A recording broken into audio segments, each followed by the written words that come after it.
Before we begin and jump into the talk today, I think it is important to begin with our land acknowledgement. So we'll do that and then move into some housekeeping items and then into the talk. So with that, please forward to the next slide.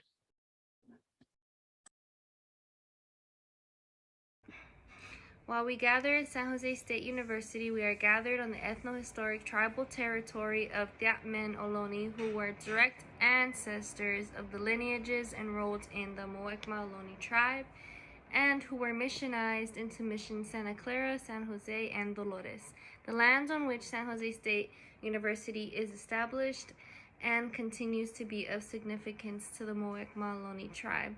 We also recognize that the ancestors of the Muwekma Ohlone constructed and maintained the 3 Bay Area missions. Our campus extends to surrounding areas that held Tupentaka Traditional Roadhouse, which were once located at the historic Lopeñigo Nangran Rancho Pozolmi y Positas de las Animas, Little Wells of Souls, and also Marcelo, Pio, and Cristobal's land grant Rancho Ulistac, which were places of celebration and religious ceremonies, as well as nearby ancestral heritage shell mounds that served as the tribe's traditional cemetery sites and territorial monuments. San Jose State University also desires to honor the military service of the Muwekma men and women who have honorably served overseas during World War I, World War II, Korea, Vietnam, Desert Storm, Iraq, and who are still serving in the United Armed Forces today. Thank you. While we get Thank you for that. It's always important to take that brief moment to recognize the land upon which we occupy. So a couple of quick housekeeping items before we get into the talk. The first is this will be recorded and live captioning is available. People can click on that. And the recording will eventually be posted, so everybody who couldn't be here today or wants to hear it again will be able to do so. If you want to ask a question, we ask that you use the Q&A function. Send that to all attendees. I'll be moderating those questions after our colleagues talk. So with that, let's turn to a quick introduction here. I always forget this slide. We have to thank all the people that jumped in to support this.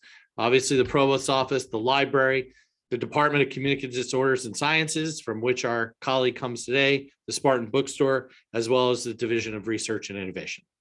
So now with that, I think I can move to the introduction. So it's exciting to welcome Dr. Pei-tzu Tsai here today, who's an associate professor in the Department of Communicative Disorders and Sciences.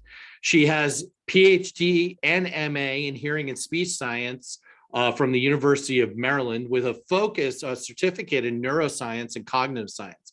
Incredibly interesting, important field.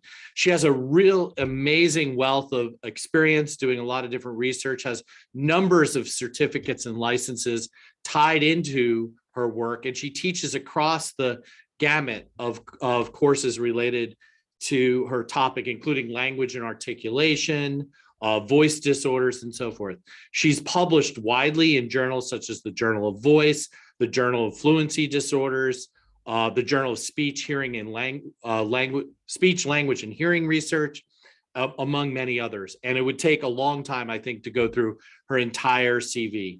She's done some really interesting work as well in areas of diversity, having most recently presented at San Francisco State on voice and communication in transgender and or non-binary individuals. So it's really exciting to have Pei-tzu Tsai here today to talk, and her topic will be Learning from Stuttering, a Path from Disorder to Diversity. Thank you very much, Dr. Tsai. Thank you so much, Provost. Let me share my screen.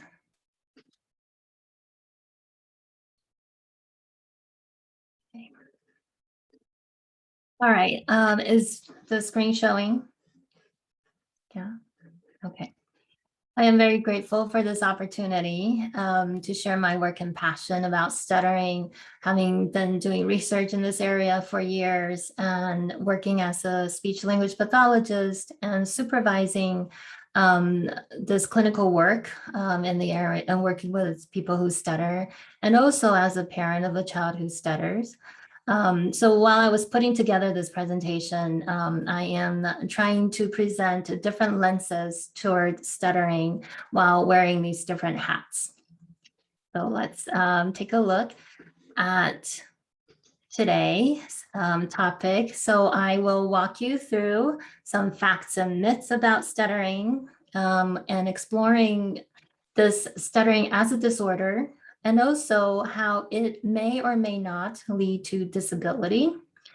And finally, explore what we can do as a listener to help remove barriers or disabilities to promote successful communication with people who may speak differently from ourselves.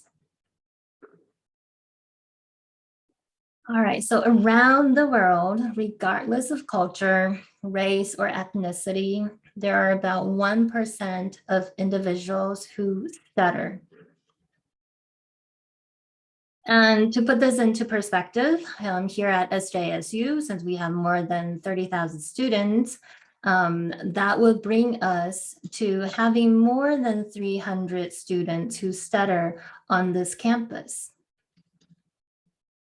So what is it like to be a person who stutters? What do they usually go through? I'm going to share words from an actual person who stutters, a young adult who stutters, who shared that experience in a nutshell. So here are her own words. I started stuttering probably around 6 years old, did not receive any sort of speech therapy until 17. My mom is a person who stutters, and so is my brother. I think she thought it would be best for me to kind of go under the radar. Stuttering was really holding me back from doing what I wanted to do. I was becoming more and more self-conscious and more covert. I realized I needed help. So as you can see, for a young person, this has already been a long journey from 6 years old to 17 years old, finally receiving service for the first time, and now into young adulthood, and is still facing challenges. So in fact, stuttering very often starts at a very young age, between 2 to 4 years old. And among these young children, about 5% of these children experience stuttering. While the majority of these children will go on to recover without treatment, there's 1% of children who will continue to stutter persistently into adulthood. And these are the 1% of individuals we see living with stuttering around the world. And these are the 300 plus students that are on this campus, in our classrooms, and in our communities. So this is just to give a perspective that knowing stuttering can persist into adulthood, we also know that there is currently no cure, although people are hoping for it for a long time, but we don't have that yet. It remains a disorder that we don't really know what the exact cause is for so many years of research. However, over the past 2 decades, research has exploded in terms of advanced technology, being able to study the brain, and we were able to gain more insight into what might underlie stuttering. And so these findings that I will share with you in just a minute can help us debunk some of the myths about stuttering. So let's take a look at what we know about stuttering at this time. For one, we know that stuttering is genetic. It runs in the family. However, there's no single gene that is responsible for this entire disorder. Several gene candidates have been identified. However, they can only explain part of the population. What that means is there are probably more out there that is waiting to be discovered. And we also know that stuttering, people who stutter have a different brain structure. And it's not just certain areas that are different on the surface where the neurons are located, but also the connection underneath those areas, they also look different. The thickness of those axons look different in people who stutter. Not only that, we also know that the structure that is buried deep inside the brain, they also function differently in people who stutter. So taken all together, this really suggests that stuttering involves a whole network of brain structure that is wired differently in people who stutter. And this kind of corresponds to our understanding that stuttering is complex. It is not a straightforward disorder that we can give one test and be able to identify. And so having that understanding of its complexity, its relation to genes, its relation to neural structuring, and its relation to the different subtle atypical processes that we're seeing in speech production, it is safe to say that stuttering is genetic and biological in nature. So it is not caused by psychological stress. It is not caused by a person being nervous or shy. It is not caused by parenting style. It is not caused by motherhood during pregnancy. It is not caused by imitating others. Those who stutter are most likely already predisposed biologically, and the family did nothing wrong. The person did nothing wrong to cause it. So how does stuttering manifest in everyday communication, and how does it change across life? We like to think of stuttering as an iceberg, a huge iceberg. On the surface, there we see disruptions in speech flow. So that can be unintentional repetition of sounds, or unintentional pausing during speaking, and unintentional prolonging or stretching out a sound. And these are out of control. And we also know that these disruption of speech flow is different across individuals who stutter. So no two people stutter the same way. And also we know within the same person, stuttering fluctuates from situation to situation. It's not constantly there. It's not static. It's very dynamic. And so it is important to think about stuttering in context with a listener usually. That's when it starts to show. So for example, a student may stutter a lot in front of a classroom, giving a class presentation, and a lot more, and a lot less when they are having a small group discussion, and far less when they are talking to themselves in their own dorm, in their own room. And a lot of these individuals will say they don't stutter at all when they're singing or when they're whispering. So these are very dynamic factors that may influence how stuttering manifests among everyone. And we know that since the context can influence stuttering, people may start to develop reactions to stuttering. So inside the speaker, and these are symptoms that are under the surface of the iceberg. These are things that we may not see, the invisible side. So that could be fear of speaking, fear of stuttering, or fear of showing their stuttering to certain listeners. These could be anxiousness before a talk or a meeting. It can turn into shame about themselves, or feeling inferior, having self-doubts, or even guilt that they are responsible for not being able to speak fluently. These symptoms can grow over time. And as it starts to grow during that process, we may start to see more behaviors coming out above the surface. And those are what we call some struggling or reactive behaviors to stuttering. And that could be breaking eye contact or blinking their eyes or just shutting the eyes while they're stuttering, using a lot of fillers, using a lot of you knows while they talk, or reactively pushing, trying to push through a moment when they're blocking, when they can't move forward. The reaction is to push, right? And so we tend to see more tension when people are stuttering.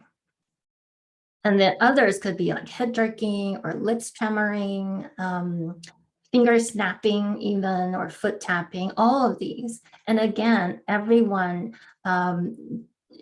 develop these differently. So we don't see all of these in one person, but we may see one or two of these components. And when these processes, when all of these symptoms starts to interfere with everyday activity, we may start to see avoidance in participating in activities, avoidance of saying certain words. For example, a lot of people who stutter, they stutter a lot on their own name when they're giving self-introduction. And so many will develop strategies to avoid introducing themselves, like ducking out of a meeting at the very beginning and come back later when that part is done. And towards the end, people may just avoid talking altogether. And some of them may play the shy card just to avoid showing their stutter.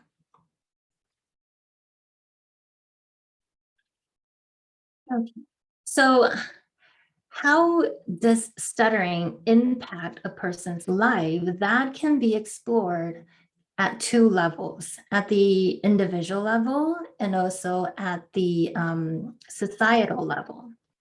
And as we said earlier, stuttering may or may not become a disability. So in the case that it does go on to start impacting a person's functioning in everyday life, then we can stutter what might be going on within the individual.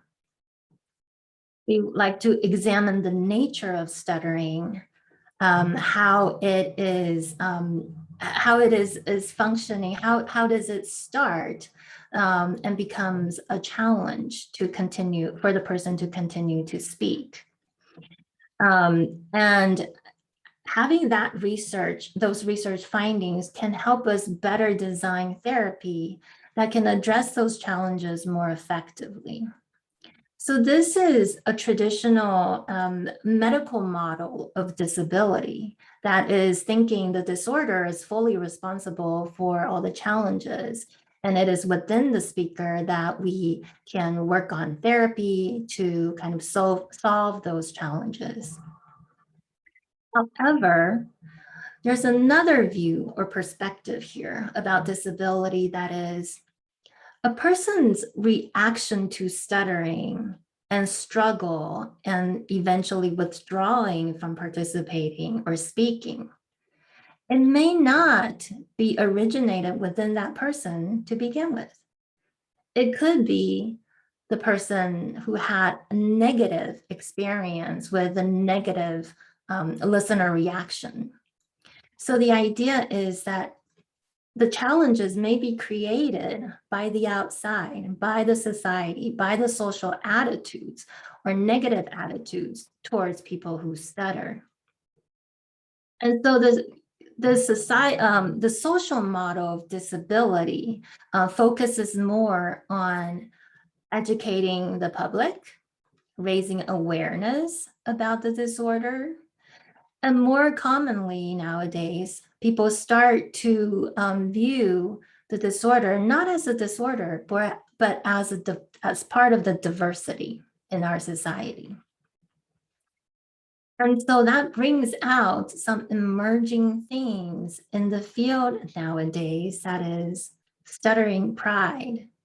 So for individuals that demonstrate stuttering pride, they don't view stuttering as a disorder anymore, but rather as part of the diversity. And in the society, we have members in the society who become really strong supporters of people who stutter, and they stand solidly with the community, and those are the people we call the ally. And with that stuttering pride comes a new idea that they wear stuttering, they proudly embrace stuttering as part of their identity, and they proudly call themselves stutterers, which we have for a very long time refrained from using. We use person first language. We call them individuals who stutter, trying to not label stuttering as part of the identity. But now the new movement is coming from the community is they want to embrace this identity. But of course, not all members of the community agrees with that viewpoint. And so there's variability going on. So in our within the college, so we started a bilingual communication project.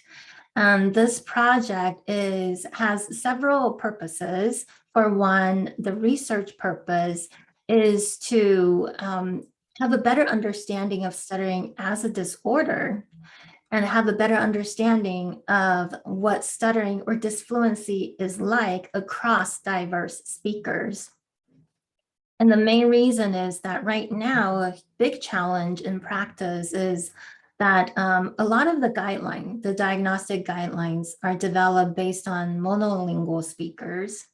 And we start to realize for bilingual speakers or people with diverse language backgrounds, these populations show a greater level of disfluency that overlaps with monolinguals who stutter, meaning the current guidelines are probably not appropriate to use and apply to the diverse populations that we have in our communities.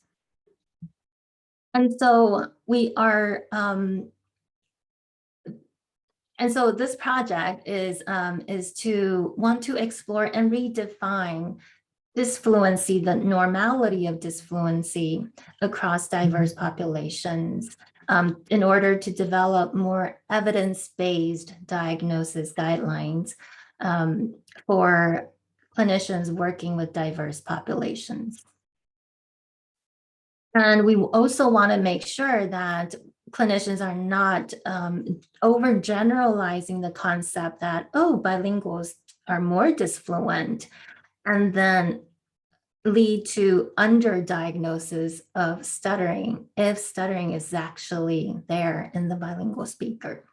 So we want to find the balance between not overdiagnosing bilinguals, but at the same time, not underdiagnosing them either. So what are the evidence that can help us? Another purpose of this project is to address a big gap in our current practice, that is the lack of interdisciplinary training in clinicians and future educators. And so this project brings together faculty members and students from two departments, the our Department of Communicative Disorders and Sciences, and also the Child and Adolescent Development Department. And the goal is to bring different expertise together so that while we are developing these guidelines, we can also train future professionals to serve these diverse communities in a more holistic way, not entirely from the disorders perspective and not entirely from the social models perspective, but holistically addressing the needs within the individual and addressing the impacts from the society, from the surrounding, from the environment.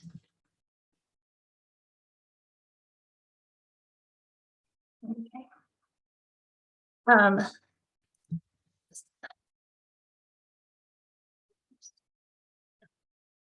From the research, the stuttering clinical research that we did in the department, so we have a stuttering specialty clinic that is dedicated to clinical education and clinical research. It is housed within the K. Armstead Center for Communication Disorders.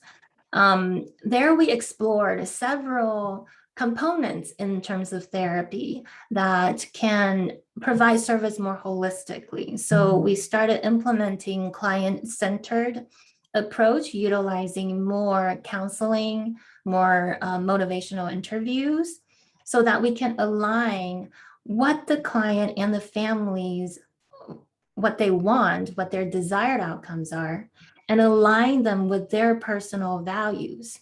Since we know that we have no cure, and stuttering is so dynamic, we want to make sure that this therapy is going down a path that matches the individual and the family's values. And another piece of the research and our service focuses on holistically addressing all the symptoms that we discussed around the iceberg, everything above the surface and everything below the surface.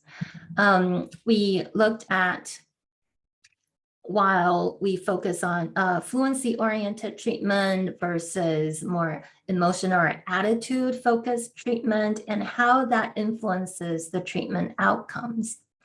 And what we find is that holistically speaking, while working within the individual and addressing their personal reactivity to stuttering, that actually impacts their fluency outcome without addressing fluency directly. Now, from the social model perspective, we added a lot of emphasis on self-advocacy in the therapy program. And so working with the individuals, talking to their family, talking to their employers, talking to their colleagues, self-advocating, working through that piece to help reduce the negative impact of stuttering.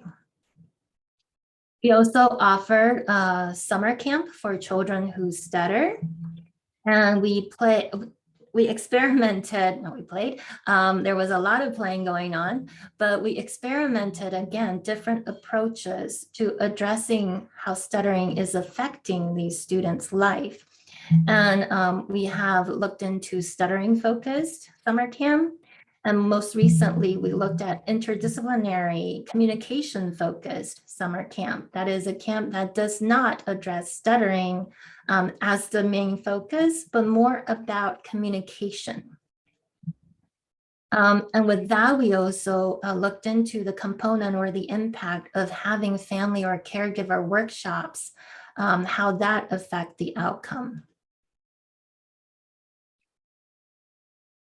So with all of that is really to demonstrate that stuttering therapy is not just about making a person speak fluently, or it's not just about eliminating stuttering as people may think intuitively.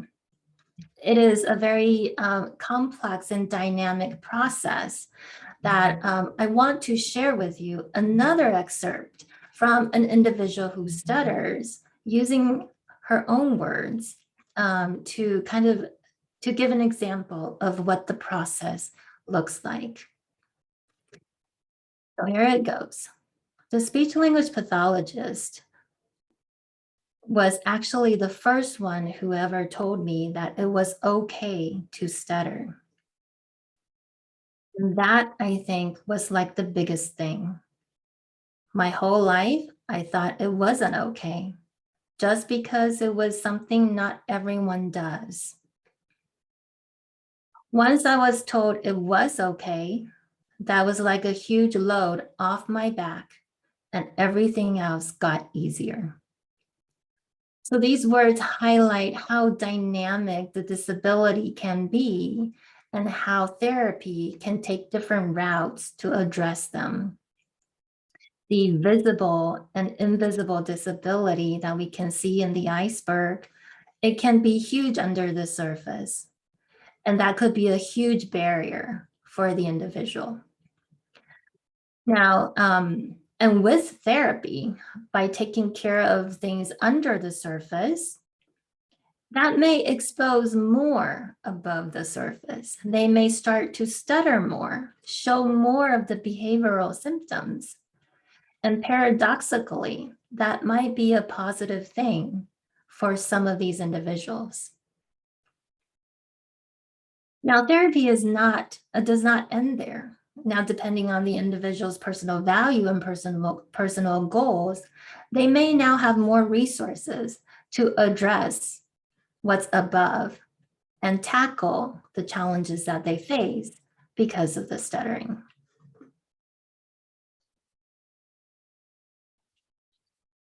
So now I want to turn to, so that's an example of what we can do within the individual. Now I want to turn to the society. What can be done at the societal level and why? One thing we know is that listener perception and behavior can vary because of the disfluency and stuttering that they're hearing. An earlier study showed that when people listen to speech with different levels of disfluency, and the content stays the same, it's the same content with different levels of disfluency. The study found that listeners tend to comment on how knowledgeable or competent the speaker was when the speaker was fluent. But when disfluency increased, the comments shifted towards how the speaker was not making sense, was not competent, was uncomfortable, or unsure of the material. These perception bias can change behaviors as well. And so researchers have repeatedly found that children who stutter are at a higher risk of being bullied. And for your reference, the rate of children being bullied at school is 20%, which is pretty high. And kids with disability, in this case, kids with stuttering, they are at a higher risk than that. They are less likely to be nominated as leaders by their peers and more likely to be rejected in group activities. This pattern has been found repeatedly in studies since the 80s, and all the way till this year in 2021, we're seeing the same study findings. So 40 years of the same pattern, I think that something has to be done. And perhaps a paradigm shift from disorder to diversity might help. And this is not just a phenomenon that we see in school or on research papers. This happens in everyday life, such as in the airport. As recently as 5 years ago, a traveler was detained at a US airport because of her stuttering. So she was asked if something was wrong with her, and she explained her stuttering situation, but she was accused of being dishonest because the officer mentioned she was not stuttering earlier. So I'm going to use the traveler's own words to describe the moment. During this moment, I felt intimidated, bullied, and silenced. The experience reminded me of when I was bullied growing up because of my stutter. That day, I felt silenced, but not broken.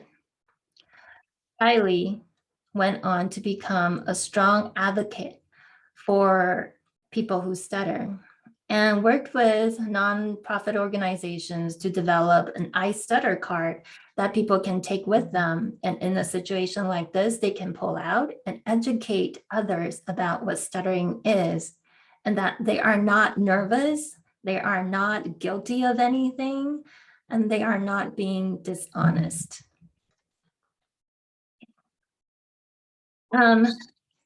So what can the society do?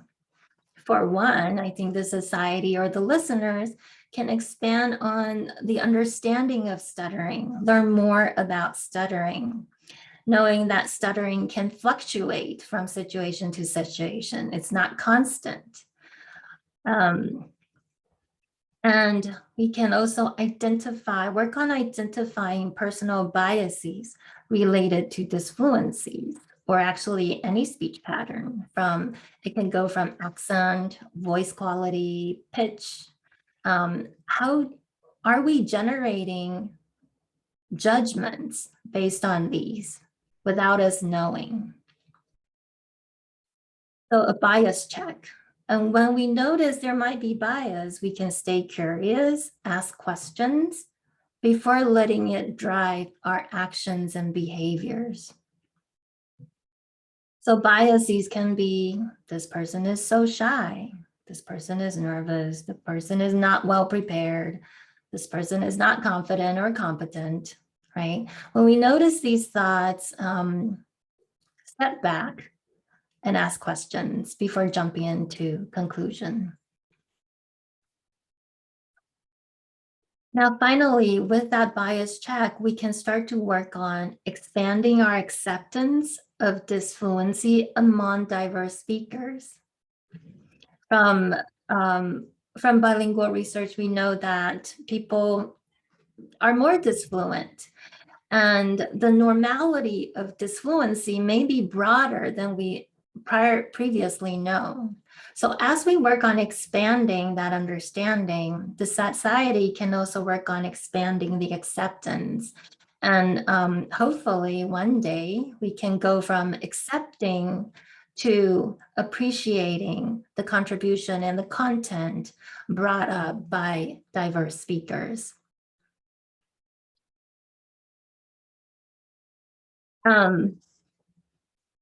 And so in the end, hopefully, that we can all become an effective communication partner. I think in communication, it takes two. It takes the speaker and a listener to make the communication successful. So we should all have our fair share of taking on that responsibility. And as a listener, we can, once we have those bias check, we can then focus on attending to the content and the message that the speaker is sharing. And when the speaker is getting stuck, open the mouth, nothing comes out.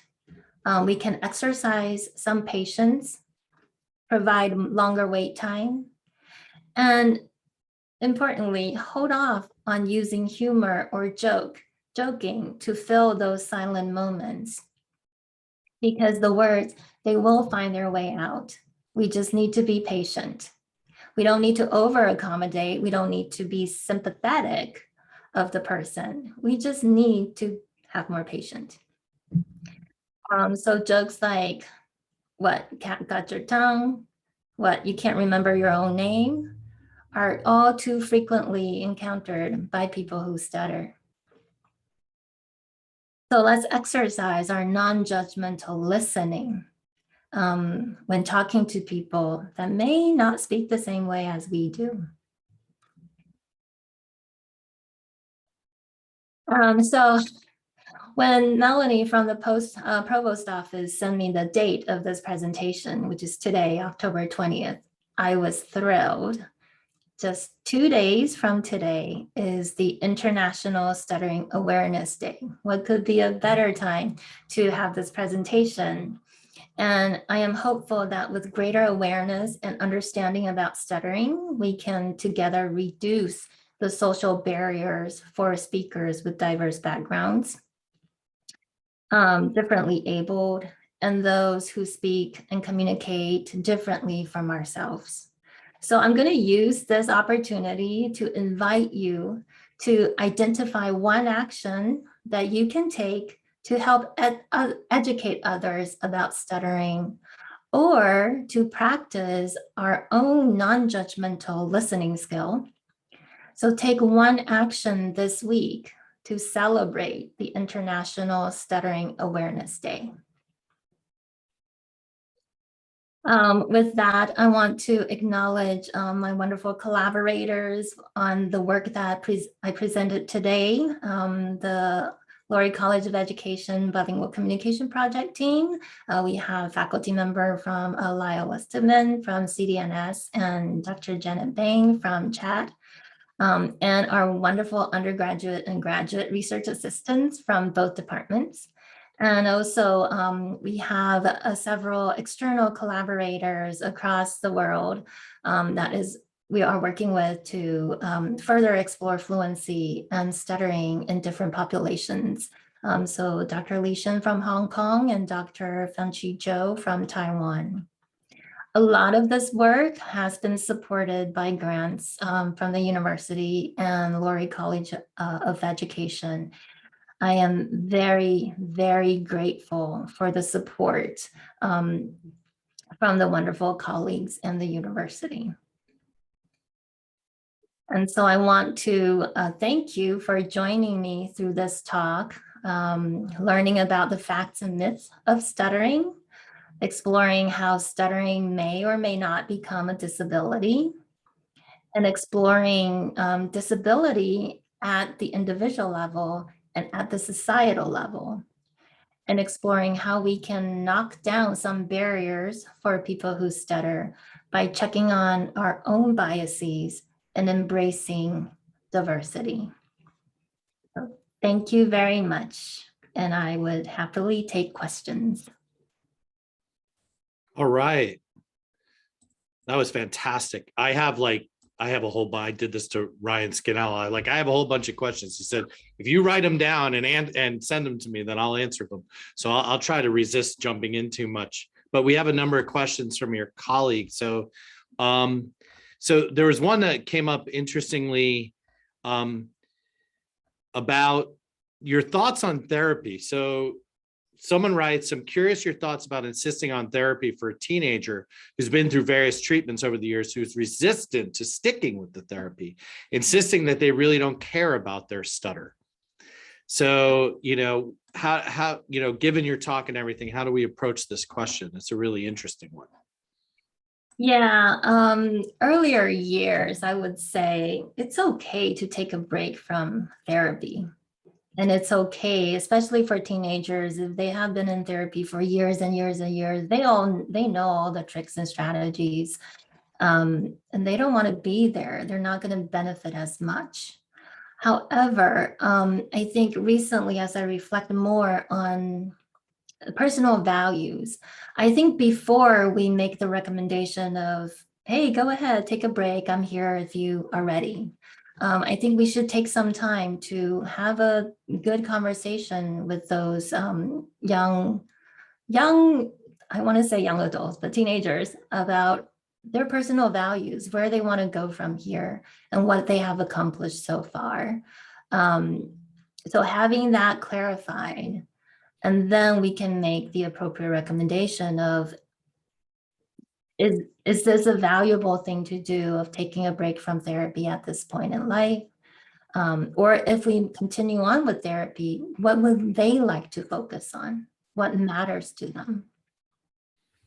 I think that's a really interesting point. There are a few other questions, but I want to throw one out. I'm just curious about the kind of concept of neuroplasticity and stuttering, and the ways in which, the brain, through cognitive therapies and other kinds of things, just because it's clear from the beginning of your talk that stuttering changes in relation to personal development over time, with or without therapy. So I'm sure there's a lot of research on the concept of neuroplasticity, but how does it play into your own thinking and work, I guess, is of interest. Yeah, there are some rigid areas and there are some plasticity area that we can explore.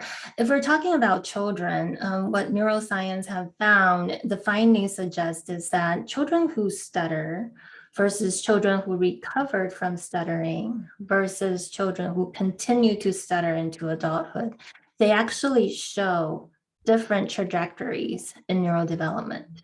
So this is another example of supporting evidence that it is probably already hardwired in the system. So with that said, does it change? Can it change with therapy? Yes, we have evidence from that. From intensive therapy, we can change the neural functioning in people who stutter, and that correspond to more fluent speech production. However, the challenge here is having a good understanding of what it takes to get there?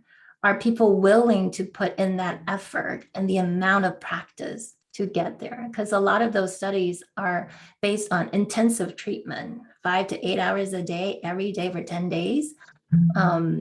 Who would be a good candidate for that? Yeah. So another question, thank you for that. And I would love to explore that for, I think it's absolutely a fascinating area. A question came up of how do you distinguish disfluency amongst associated with stuttering and that not associated with stuttering? So is there a difference here in the literature? Yeah, we used to think we have a clear picture of being able to make that diagnosis. And then we realized, oh, wait a minute, those findings are based on monolingual speakers. So I would say for the monolingual English speaking population, I would say we have a pretty nice guideline already about holistic, comprehensive evaluation process that can help us make that differentiation. But when it comes to people with diverse linguistic backgrounds, it becomes a lot more messy. And until today, we don't have a clear picture other than these people probably have more disfluencies, but where do we draw the line? How do we draw the line? We don't have a clear answer to that. However, I always share with students that, even though the disfluency part is hard to decide, but we can look at the other aspects. So is there anything under the surface? Are there negative reactions to speaking and communication? Those are signs that we can use to make the diagnosis. Well, it's really interesting. And following up on that, I know this has been covered, but I think people want you to flesh this out a little more. The differences in stuttering in children who are bilingual. In other words, might a bilingual child stutter more in one language than another? Is there, some work there? Can you flesh a little bit out on that topic? Yeah, I would love to. There are a lot of exciting findings recently. And most of the study, the emerging pattern is that people do stutter across all the languages that they speak. And they also do stutter differently across the languages. And that has several different possible factors there. It could depend on their language proficiency across those different languages. The context that they use those languages in can also play a role. As we know, stuttering changes across situations. So what language are they speaking in certain situations? That would have an impact. And following up on that then, bilingual folks and stuttering characteristics, does it differ between different types of bilingualism, sequential, simultaneous, etc.? Oh, that's a really good one. That is one that researchers are currently trying to figure out.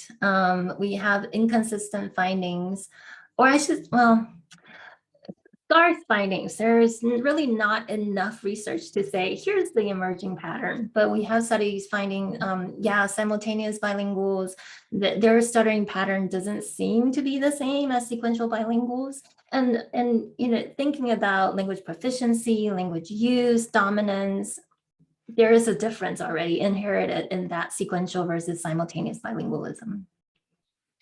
I find your comments to your colleagues are asking great questions. I find that the discussion of the cultural nature of stuttering, and stuttering is very relational. It doesn't exist until someone talks to someone else. Like stuttering is not, for someone I imagine who stutters, it's part of who they are. And it's only in relation that it becomes a thing, right? I have to start talking to somebody in some ways, or what are the nature of that kind of internal sort of, because we don't exist talking by ourselves. So obviously the relationality is important, but it becomes something in those conversations, right? So how do sometimes stutterers think about that relationship for themselves and what that means for them? Yeah, that's a really interesting point. And there are research that actually fairly recently that just came out exploring how do people who stutter define stuttering? And it turns out to be very different from how we used to define stuttering from the medical model. And so for them, it is more about whether or not they they feel the loss of control in their speech. And as you were saying, well, then that comes to when they're actually talking to someone. And that very often, it doesn't happen a lot when they're talking to themselves, but that's a very rare situation, right? It doesn't really happen every day. But, and so it really brings out the question is when we're thinking about therapy or diagnosis or what to do, is really, we need to talk to the person who stutters and see how they define what stuttering is to them, how stuttering is affecting their life, and go from there, and not from us saying, this is our definition of stuttering, and this is how we're going to work with you. Well, that's an ongoing kind of challenge in disability studies, right? In general, writ large as a field, is sort of that medicalization and biomedicalization of things versus the kind of cultural approach, which says it emerges from people who engage in stuttering and not just a clinical definition that then becomes the cultural way of describing stuttering, right? So that's probably a challenge that you have to work with when you're doing some of this clinical work as well, right? Yeah, and that's why stuttering is probably the area where I find that counseling takes a huge part of the service. Yeah. So one of your colleagues said you do a stuttering camp in the summer. Yeah. Can you talk a little bit about that and what the goals of that camp are, what you're trying to do with that work? Yeah, we have several goals. One is we noticed that we don't have any summer camp for kids who stutter on the West Coast. Well, it's popping up across the US. We don't have that in California on our end. And so that's how it first started. And another reason is that a lot of times these kids, either they don't get any service at school. And so stuttering camp would be an opportunity for them. They're out of school and they have time to kind of gather with other kids who stutter and see that they're not alone. Because a lot of these kids would come to us and say, I'm the only one in speech therapy that stutters and everyone else is working on something different. And so providing that environment for them to see and relate to each other and feel supported and know that, hey, you can still do great things and have fun, even if you stutter. Yeah, so that was the main goal. And then the secondary goals would be to kind of experiment with the different components and what might have a greater impact on outcome. Well, I just want to say thank you so much for this talk. This is absolutely amazing. We're going to print out the comments because your colleagues are going crazy and they want to just give you a big thumbs up. And I think you'd be hearing a giant round of applause right now. And there's people who want to send you hearts and all kinds of things. So I just want we'll make sure we print all that stuff out so your colleagues know that, everyone's really excited about the work. And we really appreciate what you're doing here at San Jose State University. It really is that intersection of research as well as action that ties into how we think about higher ed being able to help people change their lives and think about these complex problems. So thank you so much for the talk and thank you for the great work. It's awesome to have you as a colleague. And I want to thank everyone who signed in today and asked questions and jumped into the conversation. So thank you so much. Thank you.